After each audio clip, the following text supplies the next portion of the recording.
आज गावागावात एलपीजी सिलेंडरचा तुटवडा जाणवतोय आणि ते इतक्यात संपेल अशी काही चिन्ह दिसत नाही. पेट्रोल डिझेलसाठी काही ठिकाणी रांगा लागले. त्याची परिस्थिती जरी नियंत्रणात असली, एलपीजीचा तुटवडा मात्र मोठ्या प्रमाणात जाणवतोय.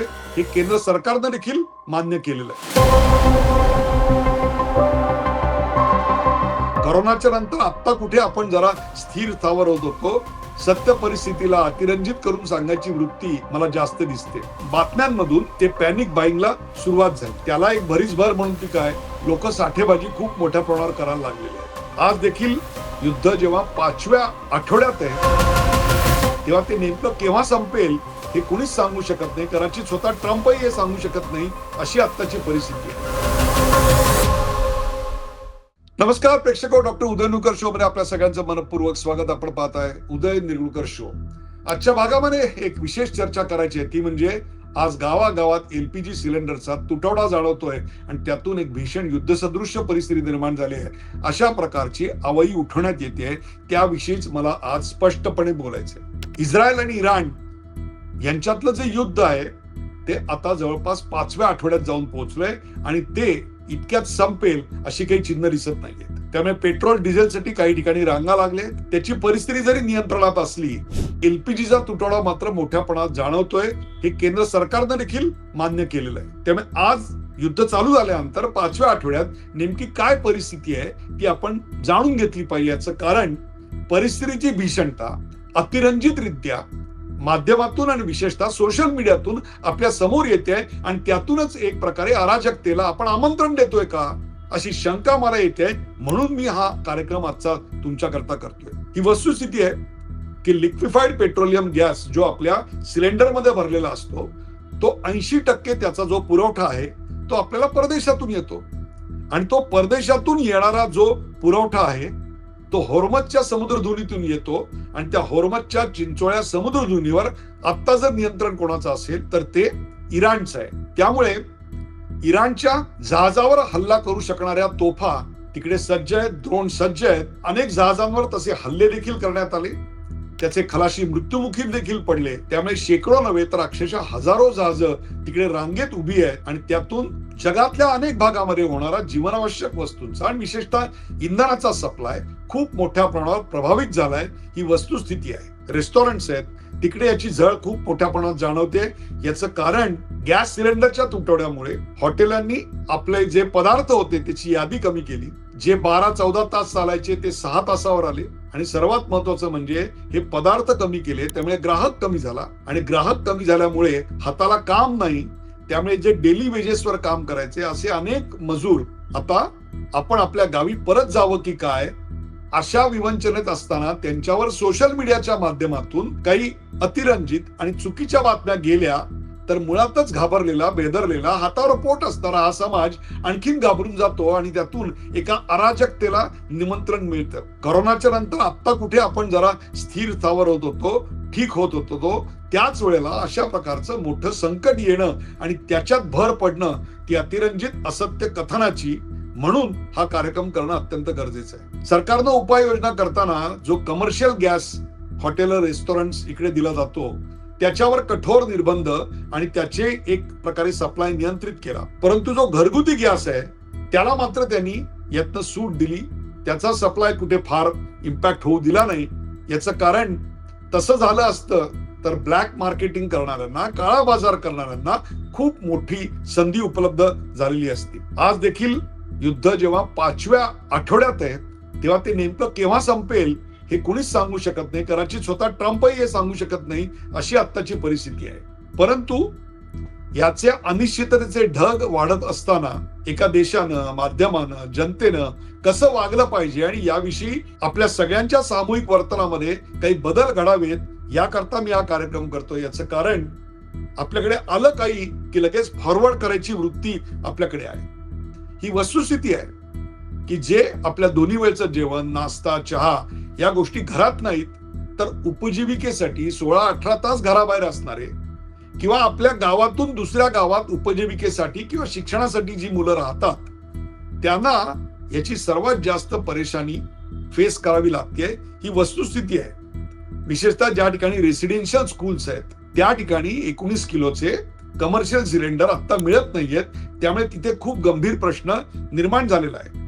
तसंच अनेक ठिकाणी धार्मिक स्थळं असतील, देवळं असतील, इथे काही सण उत्सव, काही धार्मिक परंपरा आहेत, त्यांचं पालन करताना गॅस सिलेंडर नसल्यामुळे काही परिस्थिती निर्माण झाली आहे. ही वस्तुस्थिती आहे. तुरळक घटना अशा देखील आली आहे की 1950 रुपयाचा 19 किलो वजनाचा जो सिलेंडर आहे तो काही ठिकाणी 2,500, 3,000, 4,000 अशा आकडे येत आहेत. त्यातले कितपत खरे आहेत मला माहिती नाही, परंतु काळ्या बाजारात त्याची उपलब्धता आहे असं बोललं जात आहे.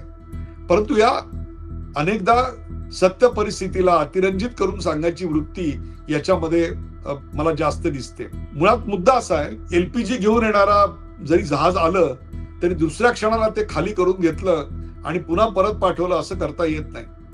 याचं कारण हा अतिशय ज्वलनशील आणि कॉम्प्रेस केलेला असा हा गॅस आहे आणि तो आपल्याकडे उतरवून घेण्यासाठी म्हणून जे बंदर दिसेल त्यात तो उतरवून घेता येत नाही. तर त्याकरता हजिरा, कोची, तमिळनाडू इथल्या काही सिलेक्ट पोर्टवरच तो डाउनलोड करायची, तो उतरवून घ्यायची आपल्याकडे सुविधा आहे. त्यामुळे आतापर्यंत होर्मुझच्या समुद्रधुनीतून येणारा लिक्विफाईड पेट्रोलियम गॅस होता तो काही दिवसात आपल्याकडे यायचा. तो आता आफ्रिका, कॅनडा अशा 30-40 देशातनं जेव्हा येतो तेव्हा त्याला यायला लागणारा जो वेळ आहे तो खूप मोठा आहे. याचं कारण काही ठिकाणी तो 20-22 हजार किलोमीटरचा समुद्रातनं प्रवास करून येत असतो. अनेक गोष्टींना, समुद्रातल्या हवामानाच्या गोष्टींना तोंड देत तो येत असतो आणि त्याचमुळे सरकारने याच्यावर नियंत्रण हाताबाहेर जाऊ नये आणि परिस्थितीचा कोणी गैरफायदा घेऊ नये म्हणून इसेन्शियल कमॉडिटीज ऍक्ट आपल्याकडे पुन्हा लागू करण्यात आला की ज्याच्यावरून साठेबाजी करणाऱ्यांवर, काळा बाजार करणाऱ्यांवर खूप मोठ्या प्रमाणात कारवाई करता येईल. पण एक प्रकारे अशा प्रकारच्या सोशल मीडियातून पसरणाऱ्या बातम्यांमधून आपल्याकडे पॅनिक बाईंग ज्याला आपण म्हणतो ते पॅनिक बाईंगला सुरुवात झाली. तुटवड्याचा सामना आम्हाला आणि आमच्या कुटुंबाला करायला लागू नये याच्याकरता केलेली साठेबाज वृत्ती आणि त्यातून दुसऱ्या कोणाच तरी आपण हक्क हिरावून घेतोय याची जाणीवच होत नाही. हे मी तुम्हाला अशा करता सांगतोय की सरकारने योग्य निर्णय घेतला आणि तो म्हणजे घरगुती वापरासाठीचे गॅस सिलेंडर आहेत त्याच्या सप्लायला प्राधान्य दिलं. त्याचा गैरफायदा तर आपण उठवत नाही होत ना, याचा विचार आपण केला पाहिजे. अर्थात गव्हर्नमेंटला या गंभीर परिस्थितीची जाणीव नाही असं आपल्याला म्हणणार आहोत का, तर अजिबात नाही. गव्हर्नमेंटने वारंवार याविषयीची काळजी व्यक्त केलेली आहे आणि ज्या काही उपाययोजना आहेत ते संबंधित मंत्रालय म्हणजेच पेट्रोलियम मंत्री हे आपल्या समोर वारंवार येऊन सांगतायत. पंतप्रधानांनी देखील या परिस्थितीचा सामना करण्याकरता काय काय करावं लागेल याचा लेखाजोखा आपल्या समोर मांडला. Talking about the LPG, the bottom line is that, I mean, the more important point is whether we are able to supply LPG to the domestic consumers or not, and the answer is yes. हे सगळं बघत असताना आमचे जे प्रेक्षक आहेत त्याच्यापैकी किती जणांना प्रधानमंत्री उज्ज्वला योजनेत गॅस मिळतो मला माहिती नाही, परंतु या ज्या सबसिडी प्रोग्राम्स होत्या त्याच्या अंतर्गत ज्यांना गॅस मिळत होते त्यांच्या सप्लायवर काय परिणाम झाला असेल. तर ही योजना चालू व्हायच्या आधी आपल्याकडे 10 कोटी गॅस कनेक्शन होते आणि एकदा प्रधानमंत्री उज्ज्वला गॅस योजना जाहीर झाली त्याच्यानंतर 33 कोटी इतकी ती कनेक्शन्स वाढली, म्हणजे 23 कोटींनी कनेक्शन वाढली. आणि त्याचा वापर जर म्हणाल तर पूर्वी ह्या मंडळींना 3 सिलेंडर वर्षाला लागायचे, ते आता जवळपास 5 सिलेंडरच्या आसपास 4.85 4.85 इतके सिलेंडर त्याला लागायला लागले. म्हणजेच एक प्रकारे जळणाचं लागणारं लाकूड आणि त्यातून होणारी पर्यावरणाची हानी किती कमी झाली असेल ती आपण विचार करा. आणि म्हणूनच त्यांचा जो सप्लाय आहे तो सप्लाय व्यवस्थित होण्याकरता आपल्याकडच्या ज्या 3 मोठ्या कंपन्या आहेत IOCL, BPCL आणि HPCL त्यांची एक समिती सरकारनं स्थापन केली आहे आणि ते या परिस्थितीवर लक्ष ठेवत आहेत. ही वस्तुस्थिती आहे की कमर्शियल मधला काही भाग जो हाऊसहोल्ड सप्लाय आहे त्या हाऊसहोल्ड सप्लायकडे वळवण्यात आलेला आहे आणि हाऊसहोल्ड सप्लायला प्रायोरिटी देण्यात आली. ती कशा करता देण्यात आली, अन्यथा साठेबाजांनी मगाशी मी सांगितलं त्याप्रमाणे खूप मोठ्या प्रमाणात या संधीचा फायदा उठवून देशात अराजक माजवायची त्यांनी परिस्थिती निर्माण केलेली असती. परंतु त्यामुळे रेसिडेन्शियल स्कूल्स आहेत, काही लॅबोरेटरीज आहेत, इतर अशा आस्थापना आहेत की जिकडे गॅसची निरंतर आवश्यकता असते, तिथे मात्र याचा परिणाम झालेला आपल्याला दिसतो. ही वस्तुस्थिती आहे. परंतु this was a calculated trade off, ज्याला आपण म्हणू, ही एक कॅल्क्युलेटेड रिस्क कळवलेली होती.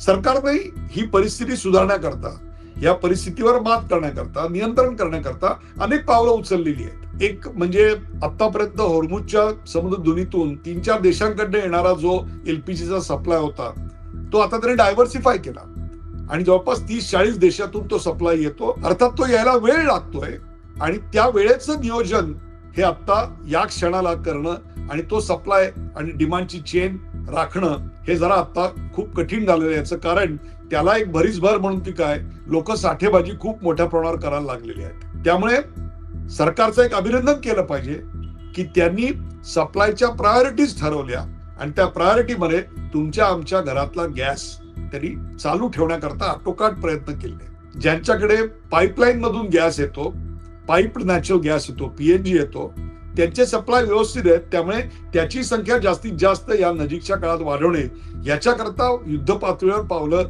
सरकार उचलतंय. त्याला यश यायला थोडा वेळ लागेल, परंतु त्यामुळे घरगुती ग्राहकांना खूप मोठ्या प्रमाणावर त्यातनं सुविधा मिळणार आहे. तसंच ती कमर्शियल ग्राहकांनाही त्यातनं सुविधा मिळेल. याचं कारण घरगुती ग्राहकांचं बर्डन कमी झालं की त्यातनं काही सप्लाय हा कमर्शियलला आपल्याला काढून देता येईल. दुसरी गोष्ट म्हणजे या देशांतर्गत देखील एलपीजी गॅसचं आपण निर्मिती करत असतो. त्याची जी प्रोडक्शन कॅपॅसिटी आहे, ती प्रोडक्शन कॅपॅसिटी एका रात्रीत जरी वाढवता येणं शक्य नसलं तरी जेवढी शक्य आहे तेवढी वाढवली. आणि सर्वात महत्वाचं म्हणजे जे इल्लीगल साठेबाजी करतात त्यांच्यावर या सरकारनं खूप मोठ्या प्रमाणात कारवाई केली. आता लॉंग टर्म सारखी यातून भारत काय शिकला, तर पहिली गोष्ट, हजिरा, कोची, तमिळनाडू अशा 3-4 ठिकाणीच गॅस रिसीव्ह करायची जी आपल्याकडे सुविधा आहे ती आपल्याला खूप मोठ्या प्रमाणात आता वाढवावी लागेल.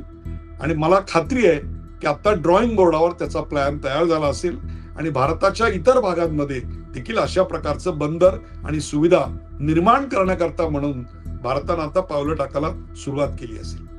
दुसरी गोष्ट म्हणजे इलेक्ट्रिसिटीचा वापर जास्तीत जास्त करून कुकिंग कसं करता येईल याच्याकरता म्हणून देखील पावलं उचलण्याकरता सरकारनं काही प्रोत्साहनपर गोष्टी पुढे आणणं आवश्यक आहे आणि या काळामध्ये आपल्याला येताना दिसतील. आपण जो गॅस वापरतो तो गॅस सबसिडाइज्ड आहे. त्याच गॅसची किंमत इतर सार्कचे देश म्हणजेच पाकिस्तान, बांगलादेश, श्रीलंका इथे आपल्यापेक्षा सुद्धा खूप जास्त आहे.